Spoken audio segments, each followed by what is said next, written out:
पूर्ण विश्वास है कि आप सबका अब हृदय इस योग्य हो गया होगा कि अब जो भी भगवत कथा प्राप्त होगी वो अक्षरशः शब्दशः वाक्यशः वो विराजमान हृदय में हो जाएगी। क्यों?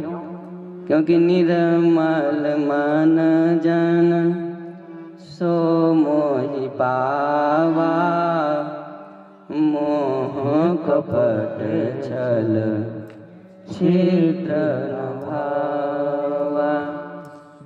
और निर्मल मन कैसे होता है? कैसे होता है? भगवान के नाम से। क्यों होता है? क्योंकि श्रेयसाम में भवेत् श्रेयः पावनानां च पावनम, कृष्ण प्राप्तिकरम शश्वत साधनं तद्वदाधनं। जब शौनकादि ऋषियों ने प्रश्न किया था ना कि श्रेयसाम में भवेत् श्रेयः, श्रेष्ठों में जो श्रेष्ठ हो, और पावनानां च पावनम, जो पावनों में पावन हो, हैं? श्रेयसाम में भवेत् श्रेयः पावनानां च पावनम, कृष्ण प्राप्तिकरम शश्वत। कृष्ण को प्राप्त करने में जो शश्वत साधन हो, साधनन तद्वदाधुनम। हे सूत जी, अभी तक आपने जो कहा सो कहा, अच्छा कहा, पर अब मेरी ये हृदय की इच्छा है कि अब आप उस कथा को कहो जिस कथा के माध्यम से भगवान श्री कृष्ण से, भगवान श्री राम से शाश्वत संबंध हो जाए। शाश्वत संबंध का मतलब निरंतर संबंध, लगातार संबंध। जैसे तेल की धारा गिरे, तैल धारावक छिन्नावसन, लगातार तेल की धारा गिरे और टूटे ना, ऐसी शाश्वत धारा। अब कोई अगर आपसे ये कहे कि हमको अयोध्या से इस ताला ग्राम तक आना है, पर शर्त यह है कि गाड़ी कहीं रुकनी नहीं चाहिए और शाश्वत हो, यहां तक कि पहुंचने के बाद भी गाड़ी न रुके, तो ये कैसा प्रश्न है? अजीब सा प्रश्न है ना। ये तो हो सकता है कि अयोध्या से ट्रेन चले या गाड़ी चले और ताला ग्राम तक आए, लेकिन आने के बाद रुकने की अनुमति होनी चाहिए, तब तो लक्ष्य मिलेगा। लेकिन सूत से शौनकादि ऋषियों ने कहा कि श्रेयसाम में भवेत् श्रेयः पावनानां च पावनम, कृष्ण प्राप्तिकरम शश्वत साधनं तद्वदाधुना। ऐसा राह बताओ, ऐसा राह दिखाओ जो हम निरंतर चलते रहे, वो भगवान भी मिले और मिलता रहे। ये नहीं कि मिल जाए फिर छूट जाए, मिले तो मिलता ही रहे, मैं चलता ही रहूं और वो मिलता ही रहे। मतलब एक क्षण के लिए भी अलग ना हो। आहे तो क्या अप्रतिहता ययात्मा संप्रसीदति। इसलिए कहते हैं भक्ति जो हो अहितुकी हो और अप्रतिहत हो, बीच में रोकने और टोकने का काम ना हो। आहे तो क्या अप्रतिहता ययात्मा संप्रसीदति। जब अहेतुकी होगी भक्ति और अप्रतिहत होगी, मतलब बिना रोक के, बिना ब्रेक के, लगातार तैल धारावक छिन्नावछिन्न, निरंतरता जब बनी रहेगी भक्ति में, भगवान के नाम में, तो आत्मा शुभ प्रसीदति, सम्यक रूपेण प्रसीदति। मतलब सम्यक रूप से आत्मा प्रसन्न कब होती है? जब शाश्वत भगवान लगातार हृदय में विराजमान रहते हैं। पर विराजमान कब रहते हैं? निर्मल मन जन सो मोहि पावा। निर्मल मन होगा तब, पर निर्मल मन कब होगा? नाम संकीर्तन से, भगवान के नाम से। आधार कार्ड कलयुग का मैंने बताया था ना कल, क्या है? नाम आधारा। कलयुग केवल नाम आधारा। कलयुग का आधार कार्ड क्या है? नाम रूपी आधार कार्ड। इस कार्ड को दिखाओ तो वैकुंठ का दरवाजा खुल जाता है। यह आधार कार्ड तो आज के 10-12 साल के अंतर्गत में आया, वहां का आधार कार्ड पहले से ही लगता है।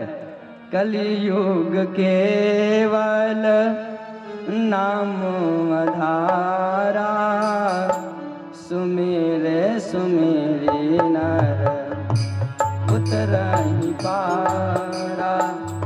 श्री राम जय राम, जय जय राम, श्री राम जय राम, जय जय राम। तो वो नाम हम सब इसलिए कथा के पहले भी, कथा के बाद भी, और स्कंद कोई पूर्ण होता है तो भी, फिर विराम होता है तो भी हम सब नाम संकीर्तन करते हैं। ये संपुट है। जैसे हमारे शास्त्रीय आचार्य जी लोग, विद्वान लोग संपुटित पाठ करते हैं ना, तो एक श्लोक पहले बोल लेते हैं। जब कोई ध्येय विशेष के कारण पाठ किया जाता है, जैसे चौपाई, जैसे रामचरितमानस का जब पाठ होता है तो पहले एक संपुट लगा लेते हैं ना, और जो कुछ भी प्राप्त करना होता है उस चौपाई को ले लेते हैं, और उस सभी चौपाइयों के बाद और पहले जब उसको लगाते हैं तो इससे वो बंध जाता है, और जब बंध जाता है तो भगवान जल्दी सुनते हैं। इसलिए कथा के पहले, कथा के विराम पर, स्कंद के प्रारंभ पर और स्कंदों के बाद में हम सब क्या करते हैं? भगवान नाम संकीर्तन करते हैं, जिससे कथाएं बिल्कुल पवित्र रूप से बंध जाएं, एक जगह पर, एक स्थान पर आकर के रुक जाएं। वो सद्य हृदय वृद्धते जो है ना, वो सिद्ध हो जाए और भगवान आकर के हृदय में विराजमान हो जाएं, और विराजमान होने के बाद में आप लोग निकलने ना दें, क्योंकि जब हृदय शुद्ध रहेगा निकलकर भगेंगे कहाँ भगवान। और भगवान तो अवसर ढूंढते हैं, कब हमको अवसर मिले हृदय में विराजमान होने का, तो हृदय से भी जाएंगे क्यों, है ना? तो लेकिन ये सब कब प्राप्त होता है? कि नाम महिमा हो, भगवान के नाम का संकीर्तन चले, और संकीर्तन के बाद कथाएं चले। तो इसलिए बहुत सुंदर श्लोक है ना, भाग्योदयेन बहुजन समर्जितेन सत्संगमं च लभते पुरुषो यदा वै अज्ञान हेतु कृतमो मदान्धकार नाशं विधाय ततो दयते विवेकः। श्री राम जय राम, जय जय राम, श्री राम जय राम, जय जय राम। देहे सीमांसि रुधिरे विमतिं त्यजत्वं जायासु साधिषु सदा ममतां विमुञ्च। पश्यामि जगदिदं क्षणभङ्गुनिष्ठं वैराग्यरागरसिको भवभक्तिनिष्ठः। श्रीराम जय राम, जय जय राम, श्रीराम जय राम, जय जय राम। धर्मं भजस्व सततं त्यज लोकधर्मान् सेवस्व साधुपुरुषान् जहि कामतृष्णान्। श्री राम जय राम, जय जय राम, श्री राम जय राम, जय जय राम। धर्मं भजस्व सततं त्यज लोकधर्मान् सेवस्व साधुपुरुषान् जहि कामतृष्णान्। अन्यस्य दोषगुणरहितं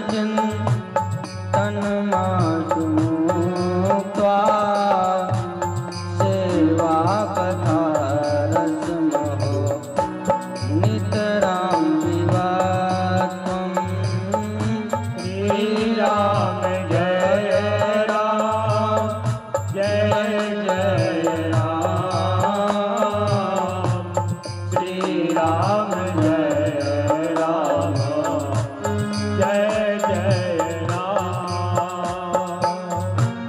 कांते हृदितामृषदिनन्दित शारदेन्द्र यत्रैकतो विलसिता नसितांग शोभां वृन्दावने प्रकृतया मुनिगांग संगम राधा मुकुन्दयुगलं तदहं नमामि। श्री राम जय राम जय जय राम श्री राम जय राम जय जय राम श्री राम जय राम जय जय राम श्री राम जय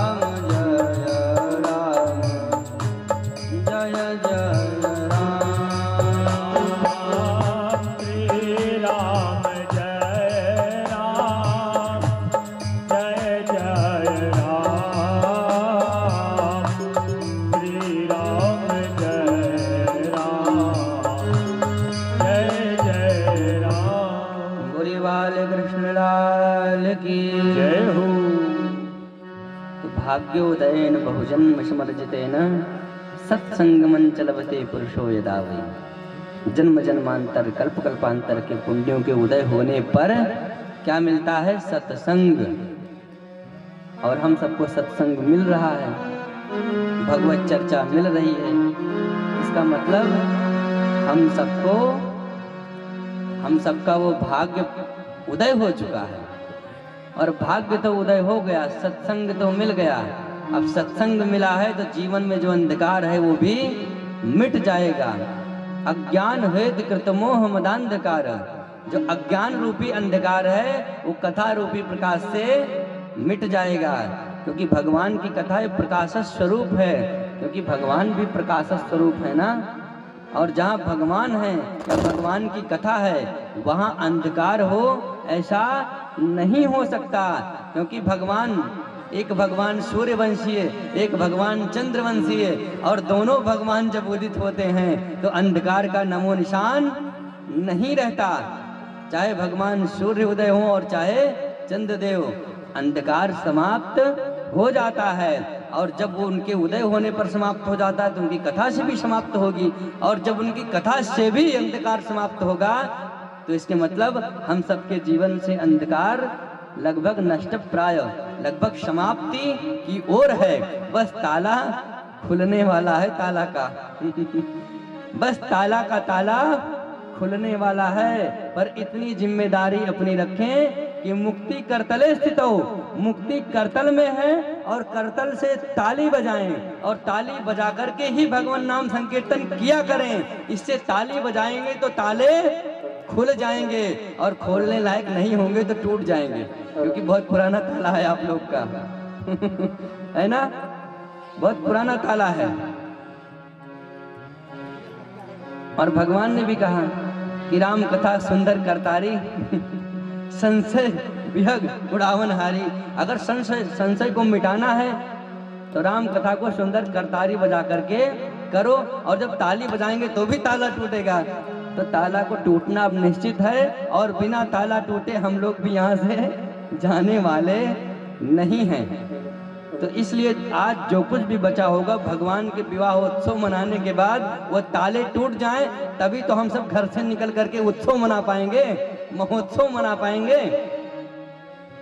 तो कल हम सब ने जैसा कि ताला तोड़ते तोड़ते तोड़ते तोड़ते वहां तक आकर पहुंच गए जहां पर गोवर्धन जी का हम सब ने पूजन किया ताला तोड़ने के लिए। क्यों? क्योंकि गोवर्धन, गो मतलब इंद्रियां और वर्धन मतलब बढ़े। इंद्रियां कहां बढ़े? भगवान की तरफ। श्रवणम कीर्तनम विष्णो स्मरणम पाद सेवनम अर्चनम वंदनम दास्यम सक्षम आत्मनिवेदनम। जितनी भी इंद्रियां हैं, आंख से भगवान का दर्शन करो, मुख से भगवान का नाम लो, पांव से चल करके, घर से चल करके यहां तक आओ, यज्ञ में आओ, हाथ से ताली बजाओ, ये सब सेवा है। ये सब सेवा है। किसकी सेवा है? भगवान की। और जब इन सब इंद्रियों से हम सेवा करेंगे तो हमारी इंद्रियां किधर बढ़ेंगी? भगवान के तरफ ना। और जब इंद्रियां भगवान के तरफ बढ़ेंगी, इसका मतलब गोवर्धन पूजा हमारे हृदय में हमेशा होती रहेगी, क्योंकि गो मतलब इंद्रिय और वर्धन मतलब भगवान की तरफ हम सभी इंद्रियों से जब सेवा करेंगे तो हम भगवान की तरफ बढ़ते जाएंगे, बढ़ते जाएंगे। और बढ़ते बढ़ते ताला ताला का टूट जाएगा, क्योंकि जब दरवाजे पर पहुंच जाएंगे वैकुंठ के तो ताला नहीं, ताला तो टूटेगा ही। अगर ताला खुलने में देर हुई तो गेट भी टूट जाएगा, क्योंकि भगवान का उद्घोष है कि जिसको मैं अपना बनाता हूं उसको काम चलाऊं नहीं बनाता, अपने जैसा बनाता हूं। लोहा होता है ना, लोहे में भी पारस, पारस कितना महत्वपूर्ण चीज है। बताते हैं पारस को अगर लोहे में टच करा दो, छू जाए तो लोहे